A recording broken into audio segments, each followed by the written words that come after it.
Una pequeña con el estómago vacío le regaló su único pan dulce a un muchacho en una silla de ruedas.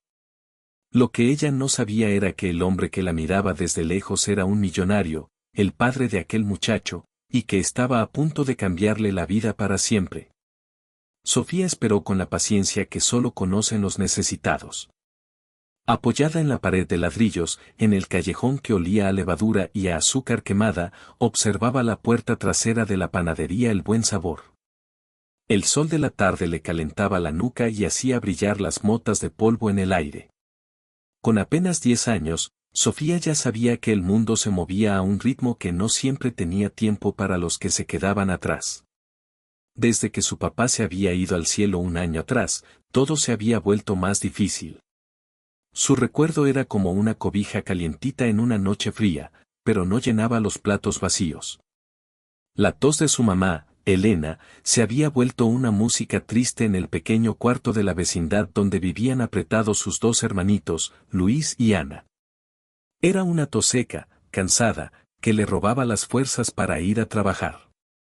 Por eso, Sofía había tomado para sí la misión de buscar el pan de cada día. La puerta de metal rechinó y el corazón de Sofía dio un saltito. Don Ignacio, el panadero de bigote blanco y manos llenas de harina, asomó la cabeza. Sus ojos, arrugados por tantos años de sonreír, la buscaron en el callejón. «Ah, Sofía, aquí estás, pequeña», dijo con una voz suave como el pan recién horneado. «Pensé que hoy no vendrías». «Nunca falto, don Ignacio», respondió ella, con una seriedad que no le correspondía a su edad. El anciano le extendió una bolsa de papel. «No fue un buen día de venta. Quedaron estas dos. Una para ti y otra para tus hermanos». Dentro de la bolsa había 2 conchas de chocolate, esponjosas y perfectas. El olor dulce llenó el aire y el estómago de Sofía protestó con un gruñido. Le dio las gracias al panadero con una mirada que valía más que 1000 palabras y emprendió el camino a casa. Sus pequeños zapatos gastados conocían cada grieta de la banqueta. No iría directo a la vecindad. Primero pasaría por la iglesia del barrio. Le gustaba sentarse en el pequeño patio de la entrada, donde el silencio era fresco y las palomas caminaban sin miedo. Era su lugar de paz. Se sentó en una banca de piedra, lejos de la entrada principal, y sacó una de las conchas de la bolsa. Era casi un tesoro. La miró por un largo rato, pensando en cómo la dividiría en 3 pedazos iguales para que su mamá y sus hermanitos tuvieran su parte. Pero antes de poder darle la primera mordida, sus ojos se fijaron en un niño sentado solo frente a la fuente de cantera. Estaba en una silla de ruedas. Tendría unos 12 años, calculó Sofía. Su ropa era impecable, de esa que se ve en las revistas, y su cabello castaño estaba peinado con esmero. Pero su cara tenía una tristeza que Sofía conocía muy bien. Era la misma tristeza que a veces veía en los ojos de su mamá cuando pensaba que nadie la miraba. El niño no veía la fuente, ni a la gente que pasaba.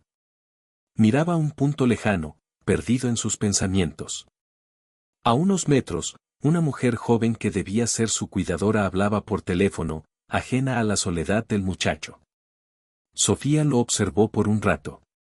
Vio como un grupo de niños corría cerca de él, gritando y riendo, sin siquiera voltearlo a ver. Vio cómo él bajaba la mirada, como si quisiera volverse invisible. Entonces, un sonido, casi imperceptible, llegó hasta los oídos de Sofía.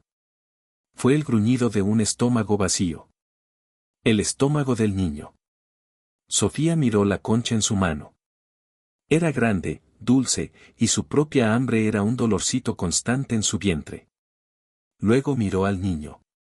Su mamá siempre le decía, el pan sabe más rico cuando se comparte, y el corazón se hace más grande. Sin pensarlo más, se levantó de la banca y caminó hacia él. Sus zapatitos sucios hicieron un leve ruido sobre las baldosas de piedra. «Hola», dijo con su vocecita tímida. «Parece que tienes hambre». El niño levantó la vista, sorprendido. Sus ojos grises la miraron como si fuera un fantasma. Primero la vio a ella, tan pequeña y con la ropa desgastada, y luego vio el pan que le ofrecía. ¿Me lo estás dando a mí?, preguntó con incredulidad. Pero, tú te ves como si lo necesitaras más. Sofía se encogió de hombros, un gesto simple y lleno de sabiduría. Mi mamá dice que a todos nos da hambre. Y compartir hace que la comida sepa mejor. El niño dudó un segundo. Luego, lentamente, estiró su mano y aceptó el pan.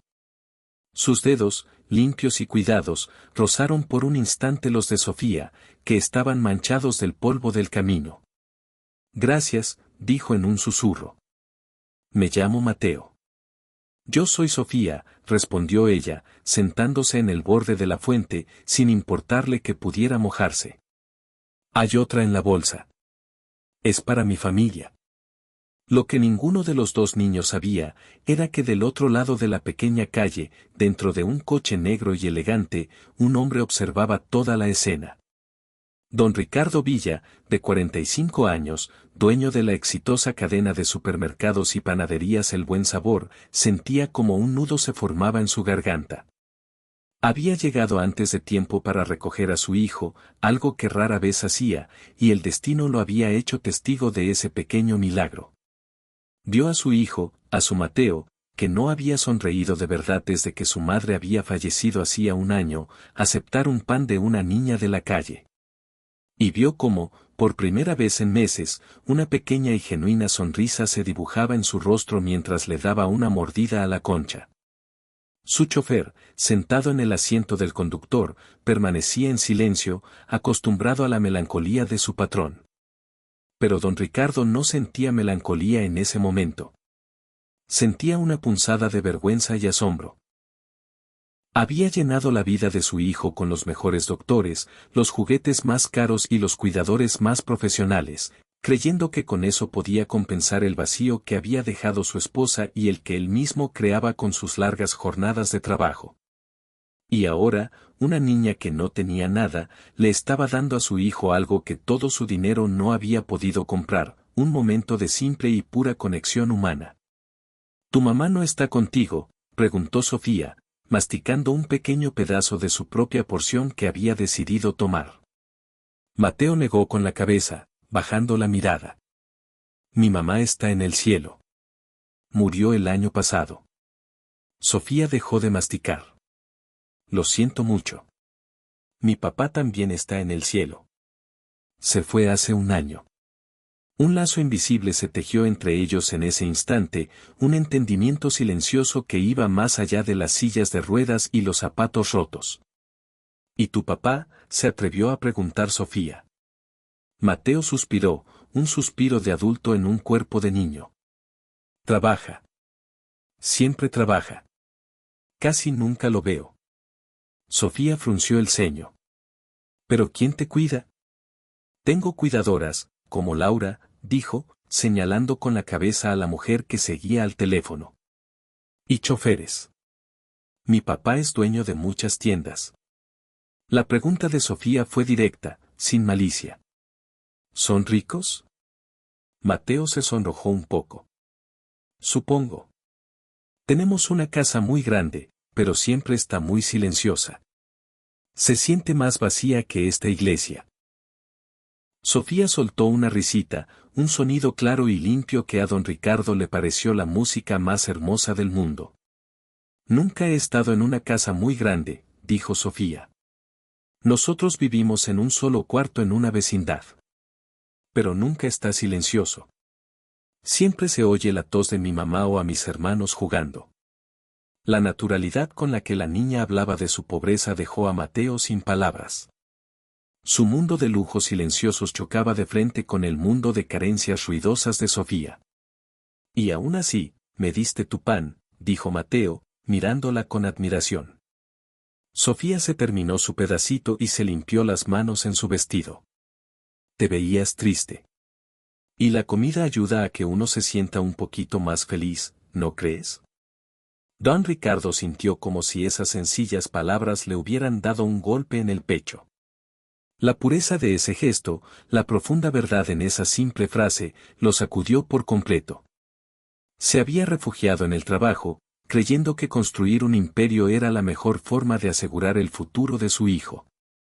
Ahora se daba cuenta de que, mientras construía su fortuna, el mundo emocional de su hijo se derrumbaba en silencio. Decidido, abrió la puerta del coche. Le hizo una seña a su chofer para que esperara y cruzó la calle lentamente.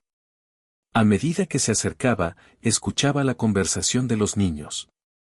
Y me gusta leer, decía Sofía. En la biblioteca de la escuela de gobierno de por aquí a veces me dejan pasar. La señorita dice que aprendo rápido. Eres muy lista, respondió Mateo. Yo odio mis clases con tutores. Siempre estoy solo. A veces es mejor estar solo que con gente que te mira feo, dijo Sofía, con una sabiduría que dolía. Fue en ese momento cuando la sombra de don Ricardo cubrió a los dos niños. Sofía levantó la vista y se encogió al instante.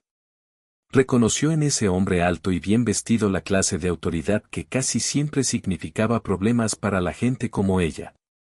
Hola, Mateo.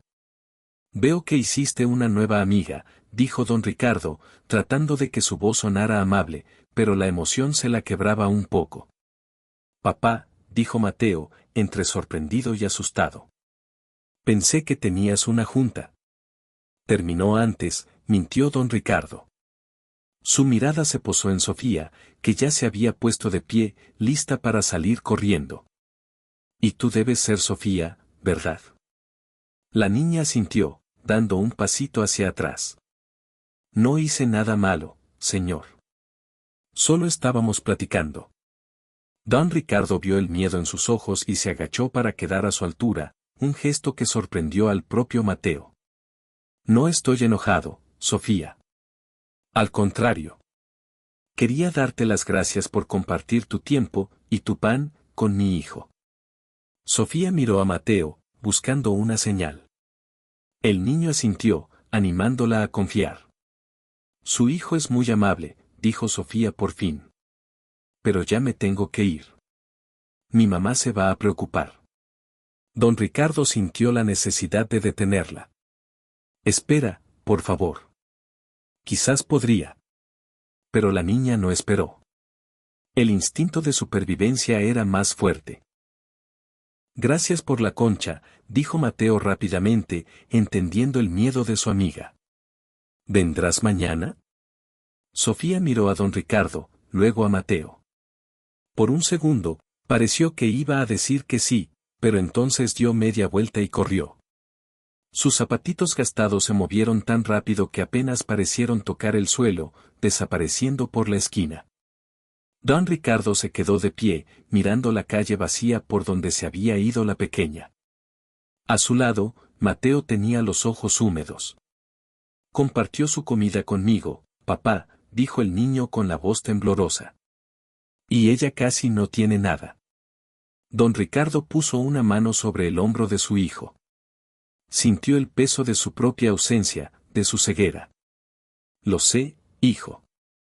Lo vi todo, dijo con una convicción nueva. Tenemos que encontrarla. Tenemos que ayudarla. En ese momento, sosteniendo la bolsa de papel con la otra concha que la niña había dejado caer en su huida, don Ricardo tomó una decisión. No era una decisión de negocios, basada en ganancias y pérdidas. Era una decisión del corazón, nacida de un momento de claridad regalado por una niña pobre y un pan dulce. Una decisión que cambiaría no solo la vida de Sofía, sino también la suya, de formas que todavía no podía ni empezar a imaginar. A la mañana siguiente, en la enorme y silenciosa mansión de los Villa, algo era diferente. Por primera vez en muchos meses, don Ricardo no se había ido a la oficina antes del amanecer. Estaba sentado a la mesa del desayuno, frente a su hijo. No leía el periódico ni revisaba su celular. Lo miraba a él. «¿La vamos a buscar hoy, papá?», fue lo primero que preguntó Mateo, empujando con el tenedor un trozo de fruta que no pensaba comer. Desde el encuentro en el patio de la iglesia, una nueva energía animaba al niño. Una chispa de interés por el mundo exterior. «Sí, hijo. La vamos a buscar», confirmó don Ricardo. Pero necesito que me ayudes. Cuéntame todo lo que te dijo. Mateo se concentró, repasando la conversación del día anterior. Dijo que se llama Sofía. Que vive en una vecindad, en un solo cuarto con su mamá y sus hermanitos. Su mamá se llama Elena y está enferma, tose mucho. Y que a veces va a la biblioteca de una escuela pública. Don Ricardo tomaba notas en una pequeña libreta. Cada detalle era una pista, un hilo del que tirar para encontrar a esa niña que había iluminado la tarde gris de su hijo. ¿Te dijo el nombre de la vecindad o de la escuela? Mateo negó con la cabeza. No. Pero me dijo algo más. Su papá murió hace un año, de repente. Y por eso todo se puso difícil.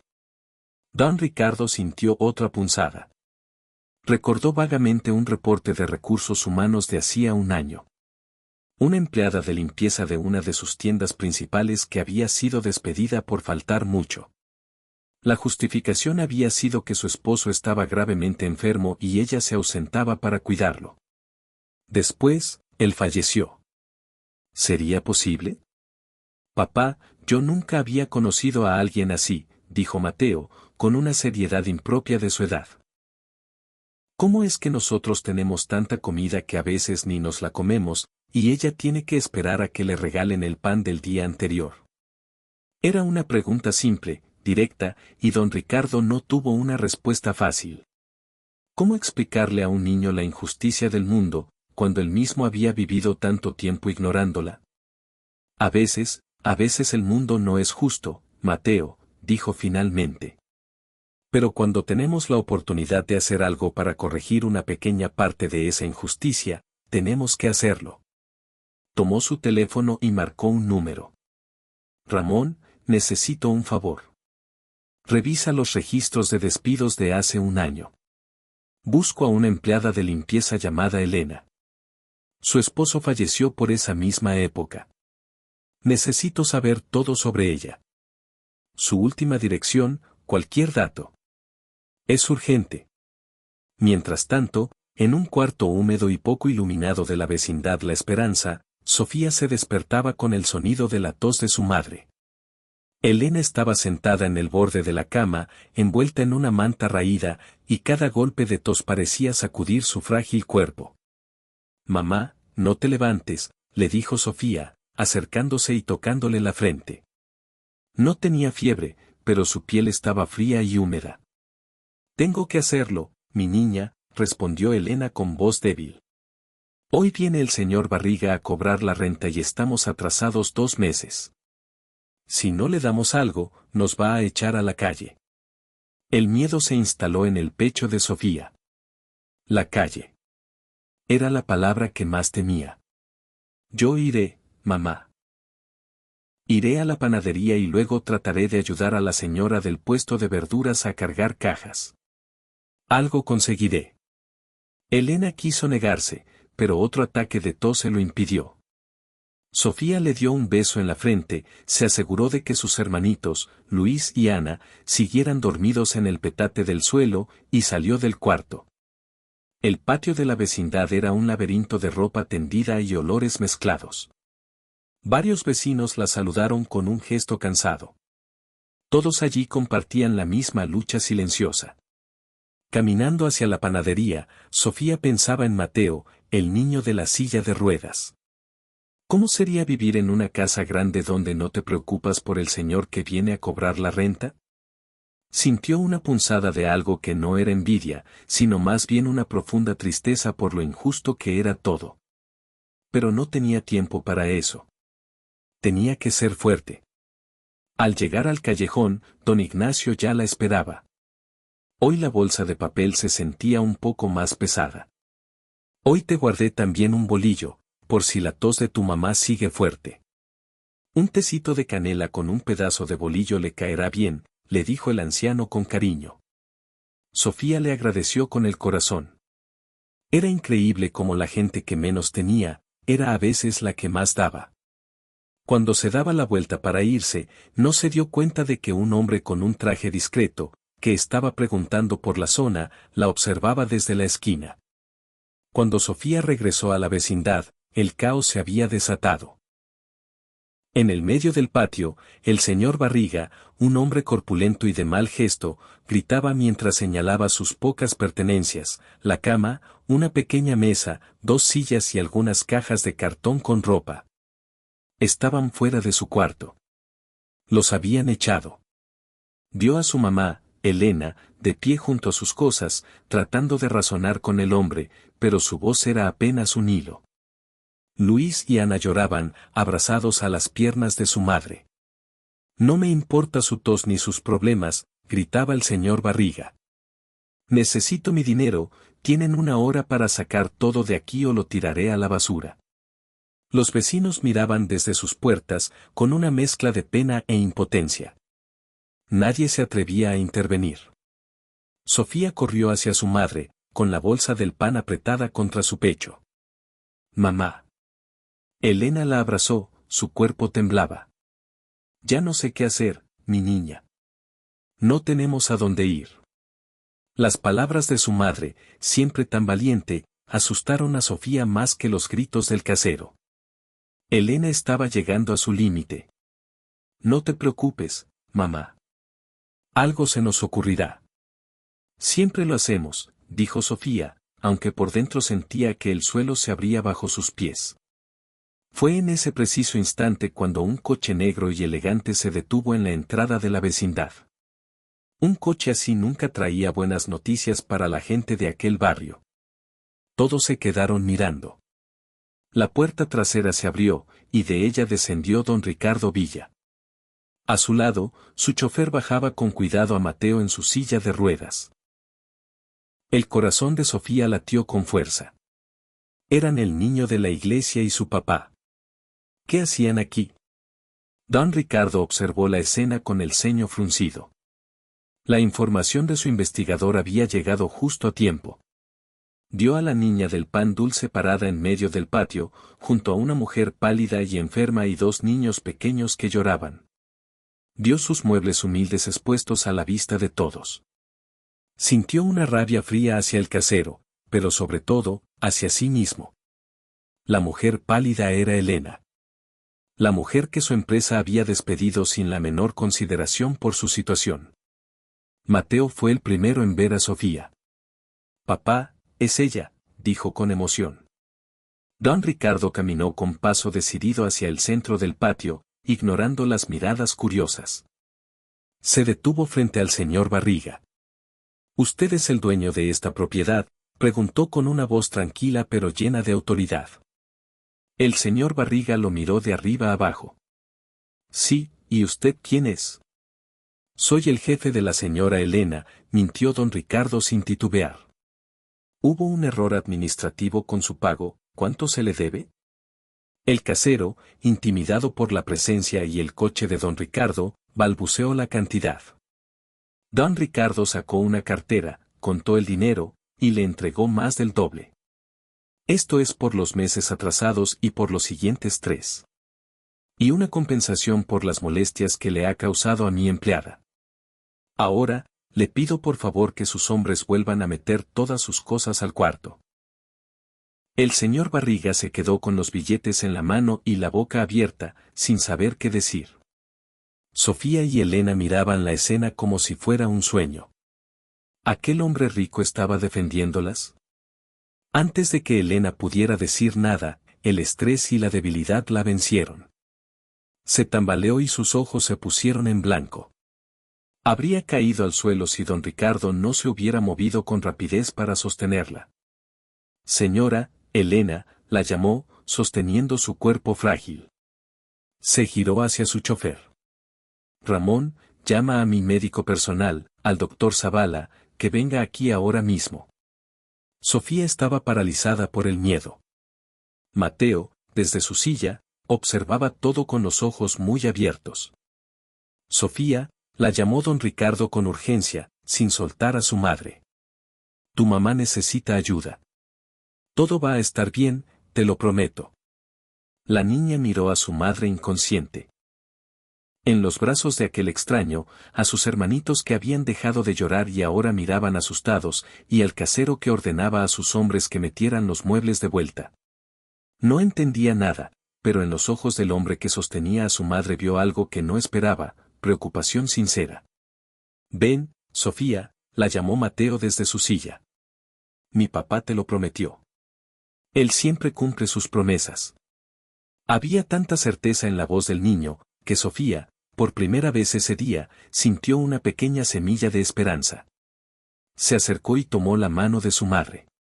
Don Ricardo la miró y le dedicó una media sonrisa, un gesto que intentaba darle calma en medio de la tormenta. En ese patio de vecindad, dos mundos que nunca debieron cruzarse, se habían encontrado. Y nada volvería a ser igual. El Dr. Zavala, un hombre de cabello cano y maletín de cuero, llegó en menos de 20 minutos. La vecindad entera observaba en silencio cómo entraba al humilde cuarto de Elena. Don Ricardo había esperado afuera, hablando en voz baja con Mateo y asegurándose de que Sofía y sus hermanos estuvieran tranquilos. Les había comprado unos jugos y galletas en la tiendita de la esquina, un gesto simple que significó un mundo para los pequeños. Cuando el doctor salió, su rostro era serio. Se dirigió a don Ricardo. «Es una bronquitis crónica, muy avanzada», explicó en voz baja. «La humedad y las malas condiciones de vida la han empeorado terriblemente. Necesita descanso absoluto, un ambiente seco y limpio, y un tratamiento con antibióticos y nebulizaciones. Si sigue viviendo aquí, no va a mejorar. Al contrario». Don Ricardo asintió, la decisión ya tomada en su mente. Entró al cuarto. Elena estaba recostada en la cama, pálida pero consciente. Sofía estaba a su lado, sosteniéndole la mano. «Señora Elena», comenzó don Ricardo con suavidad. «Soy Ricardo Villa. Usted trabajaba para mi empresa». Elena lo miró, la desconfianza luchando contra el agotamiento en sus ojos. «Recuerdo. Me despidieron.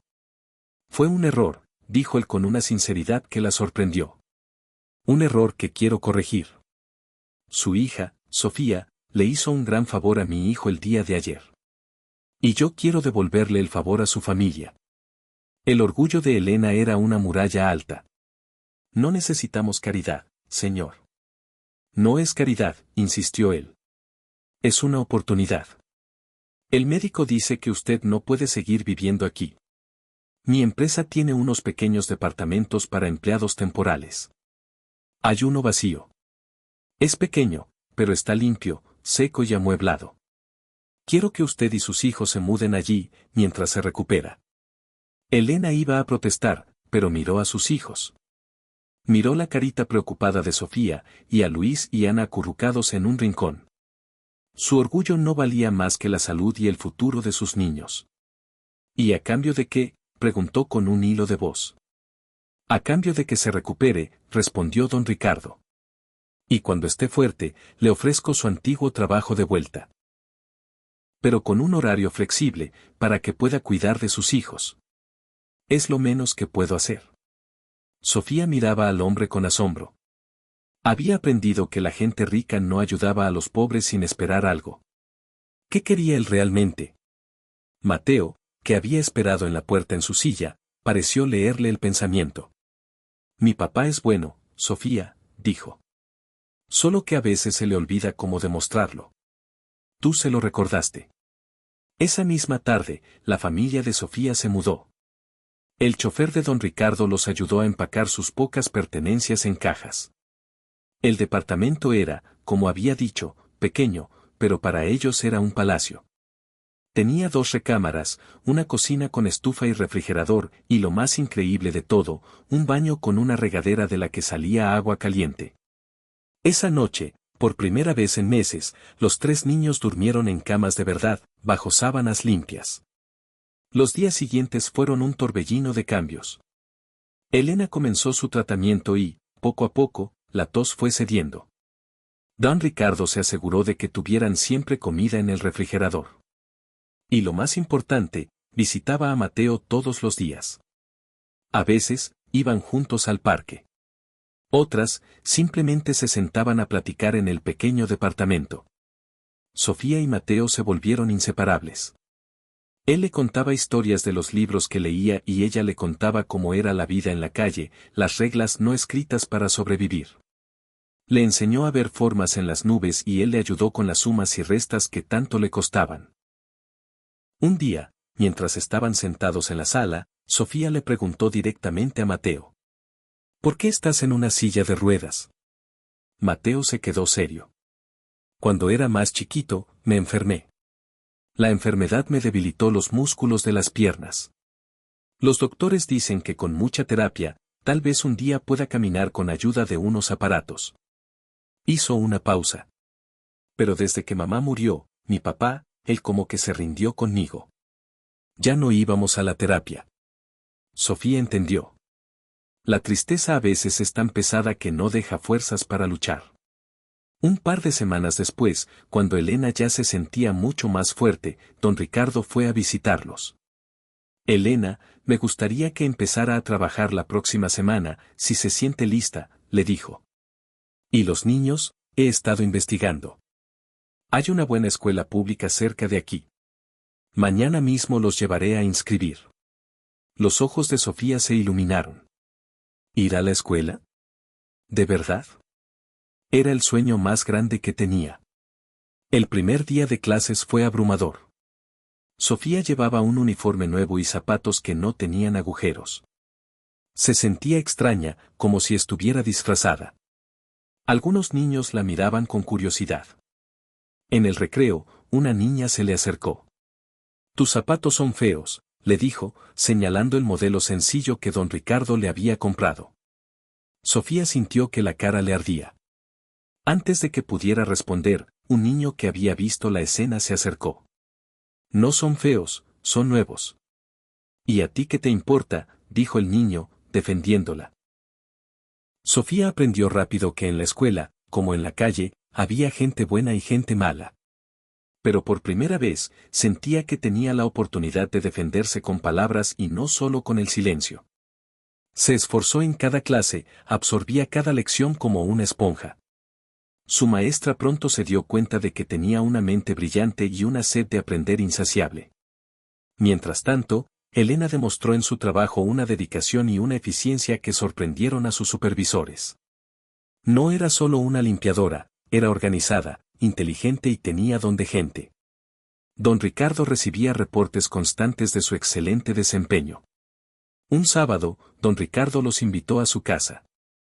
La mansión era aún más grande y silenciosa de lo que Mateo había descrito. Un ama de llaves le sirvió la comida en un comedor tan grande como todo su departamento. Durante la comida, don Ricardo hizo un anuncio. «He decidido empezar un programa en mis tiendas», dijo. «Lo llamaremos, El Buen Sabor Comunitario. Toda la comida y el pan que no se venda en el día, en lugar de tirarse, se donará a albergues y comedores para gente necesitada». Mateo sonrió orgulloso. «Fue idea de mi papá y mía». Don Ricardo continuó. «Y también ofreceremos capacitación y empleo a personas que estén pasando por momentos difíciles. Y para dirigir este programa, necesito a alguien de confianza, alguien que entienda las necesidades de la gente. He pensado en ti, Elena». Elena casi se atraganta con el agua. «Yo. Pero, señor, yo solo sé limpiar». «Usted sabe mucho más que eso, Elena», respondió él con firmeza. «Usted sabe lo que es luchar. Sabe lo que es la dignidad. Y eso no se aprende en ninguna universidad». Ese fue el comienzo de una nueva vida, no solo para la familia de Sofía, sino también para los Villa. Elena aceptó el puesto y se convirtió en el alma del programa comunitario. Su trabajo ayudó a cientos de familias. Sofía siguió siendo la mejor de su clase, y junto con Mateo, se hizo voluntaria en el programa de su mamá los fines de semana. Don Ricardo aprendió a ser papá. Empezó a llegar temprano a casa, a cenar con su hijo, a leerle cuentos. Y lo más importante, lo llevó de nuevo a sus terapias. Con esfuerzo y dedicación, Mateo comenzó a fortalecer sus piernas. Un día, logró ponerse de pie, apoyado en unas barras. Lloró de la emoción, y don Ricardo lloró con él. Un año después de aquel día en el patio de la iglesia, muchas cosas habían cambiado. La familia de Sofía ahora vivía en una casita modesta que Elena estaba pagando poco a poco con su sueldo de gerente. Sofía era una niña feliz, con muchos amigos y sueños de ser maestra. Mateo ya podía dar pequeños pasos con la ayuda de unos aparatos ortopédicos y su sonrisa ya no era una visita rara, sino una constante en su rostro.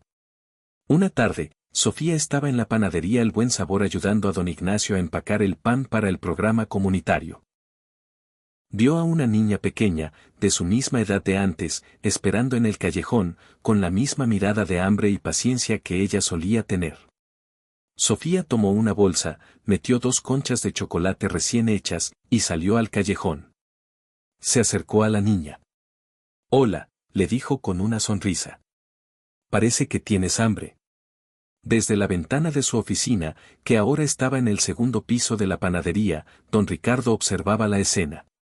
Vio a Sofía compartir su pan, igual que lo había hecho un año atrás. Y comprendió que el verdadero cambio no estaba en el dinero ni en las casas grandes. Estaba en esos pequeños actos de bondad, que se multiplicaban como los panes y los peces.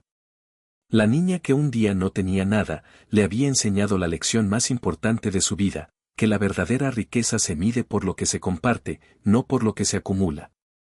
Y esa lección, como el aroma del pan recién horneado, se había esparcido, cambiando todo para siempre.